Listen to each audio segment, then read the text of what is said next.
আমাকে বলা হয়েছে মজলুম জনতা। আমি মজলুম হয়েছি সরকারের কাছে, মজলুম হয়েছে আইন শৃঙ্খলা বাহিনীর কাছে, মজলুম হয়েছি বিচারের কাছে। এটা অত্যন্ত দুঃখজনক। মানুষ যেখানে বিচারে রয়ে গিয়ে নিরাপত্তা পায়, বিচার পায়, সম্মান পায়, আমি সবচেয়ে বেশি অসম্মানিত অবিচারের সম্মুখীন হয়েছি। আজকে যারা ক্ষমতায় এবং আজকে আমরা যারা বিরোধী দলে সবাই আন্দোলন করেছি, কিন্তু কার্যকর আন্দোলন করে সরকারের পতন ঘটাতে পারেনি।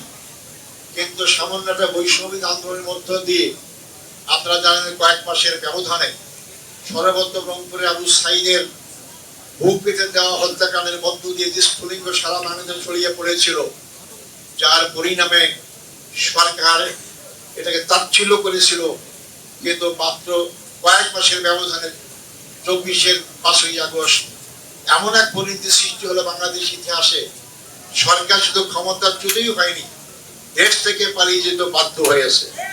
সংগ্রামী ভাই বন্ধুগণ, আমি আমার বক্তব্যতায় সেই জুলাই যোদ্ধাকে অভিনন্দন জানাই, তাদেরকে সালাম জানাই। যারা এই যুদ্ধে শহীদ হয়েছেন তাদের আত্মার মাগফিরাত কামনা করি, তাদের শোক সন্তপ্ত পরিবারের প্রতি সমবেদনা জ্ঞাপন করি। যারা এখন পর্যন্ত হাসপাতালে কাতরাচ্ছেন, আইনের নামে আমার প্রতি বেআইনি করা হয়েছে, বিচারের নামে আমার প্রতি অবিচার করা হয়েছে।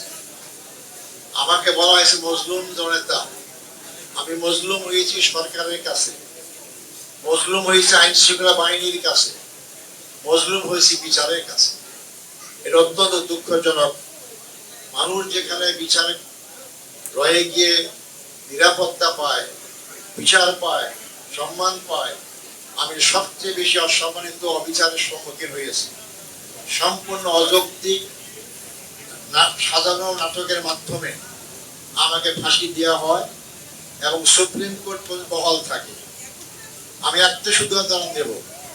আমি যে হত্যাকাণ্ডের সাথে জড়িত ছিলাম বলে তারা অভিযোগ করেছিল, সে হত্যাকাণ্ডের সাক্ষী বলেছে আমাকে দেখেছে 3 কিলোমিটার দূর থেকে, একজন দেখেছে 6 কিলোমিটার দূর থেকে, একজন দেখেছে 9 কিলোমিটার দূর থেকে।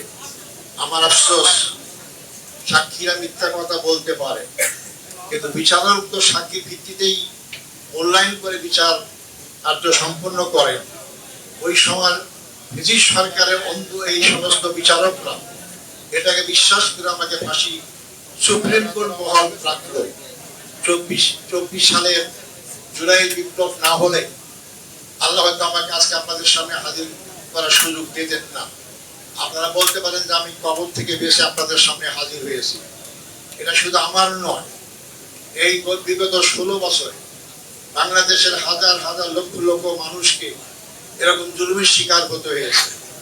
এই জুলুমের অবসানের জন্য তৎকালীন রাজনৈতিক দলগুলো